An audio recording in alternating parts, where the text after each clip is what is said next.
other places in the world. Okay, so I'm going to go in very quickly because I don't know how much time I have. I have a half an hour? Okay, I want to talk about human-type aliens. One of my points of interest and something that interested me is to get off this commercialization of the gray. Now, gray beings are there. Einstein and Oppenheimer talked about the extraterrestrial biological entity. Colonel Costo not only talked about it, he brought the autopsy report from that. So, okay, that is, according to him, it's a biological entity that's created to fly in space. It does jobs. It puts its hand on the craft, it becomes one with the craft, it does other things. It is not necessarily the principal alien. Colonel Corso was worried about the ones that created those beings. He called them the creators, because these beings could fly into space. So I'm going to talk about really quickly 2 cases in Italy that the books have been translated. I'll give you the titles of the books, and if you find me, I'll give them to you in person. One of them is Beyond the Heavens. It's the Maurizio Cavallo case. The reason why I'm showing you this is that's a picture of a little Clarion girl on the right-hand side. They are Polaroids he took of the people on the ship in 1983 with the promise he would not divulge it for 10 years. Now, my theory is, just listening to the rationalization of some of these aliens, if they trust you, they stay by you. If you betray them and start going public, trying to get attention or making money, they go away. And in the case of Maurizio Cavallo, this was a test for him. The little being, I don't know, this little girl, look where her ears are, looks like us, but she has bluish skin. Okay, the other one, I think you remember, is it Valthor? Yeah, Dr. Strange was talking about this. There is nothing unusual about human-type aliens. The Adamski story is revered and respected everywhere except the United States. Adamski came to Europe. He went to the Pope. I don't understand what the thinking is. He's buried in Arlington National Cemetery. He consecutively with Eugenio Siracusa in Italy had contact with the same kind of people. Same kind of message. Here are some of the photographs of the Maurizio Cavallo case. The one on the cover of his book, he said, is a hybrid gray. Some of these are on my website. He gave me access to the Polaroids. The ships are light ships that are transparent. The high frequency makes them light, lowering the frequency makes them like metal. And his case, and there's pictures.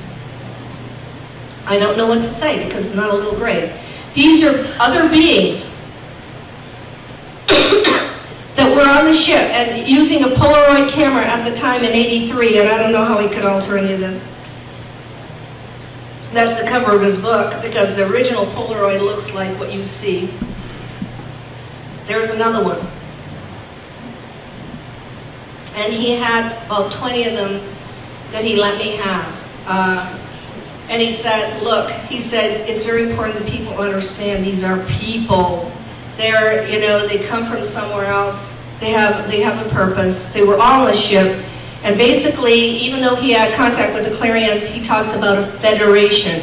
Do you know where I heard federation before? I mean, Star Trek. Did you ever bother to look at Gene Roddenberry's background? That he spent at least 2 months with Phyllis Schlemmer, who was part of Andrea Polharich's group that did with Uri Geller, that was doing all the communicating with the beings. And he was at her house for two months asking questions of the Nine.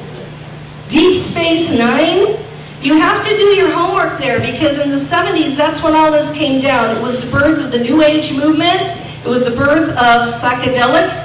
It was the birth of trying to get information through drugs done by our intelligence community. It was the birth of a lot of things. And Roddenberry started this idea of a federation. And Roddenberry didn't have money or economics in his federation. And his federation, which is Star Trek that you understand, was a model for the future.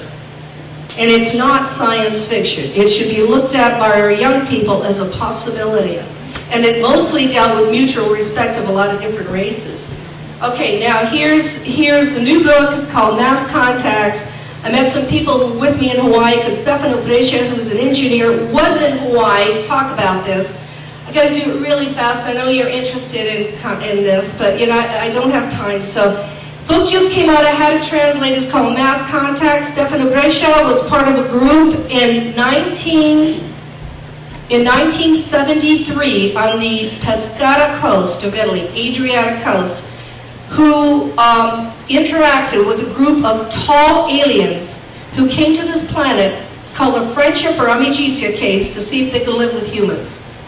Now, they contacted these guys, including Stefano, and they gave them a villa. They supplied them with the food, and they had interaction with them for some 20 years. So that's a picture of an alien on the bottom, but this is the other guy. And he's as tall as that tree. If you go on my website, we've measured the tree. He's human-looking. And this happened in Italy. And the thing is that this experiment in the 70s with this group of people is coming out in Italy. Now there are 3 books because there's 2 other people coming forward saying they were part of this experiment. For me, it was mind-blowing, not only because the book has a lot of work with the UMO. I don't know if the UMO in Spain, if you know that there are other human-type aliens in Europe that came for this purpose. But it took the attention away and brought it to human-type aliens, and I think it's very interesting. All right, are there messages for the planet? Yes, not all crop circles are fake. I don't think that the crabwood crop circle is a fake. It has a digital disc.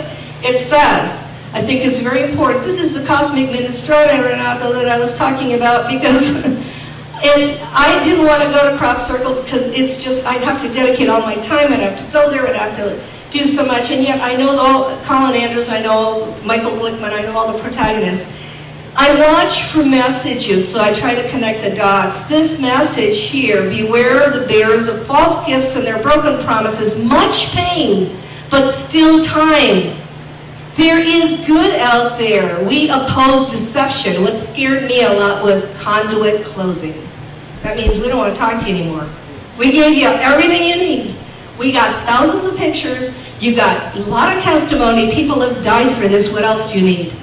And you know, it's like...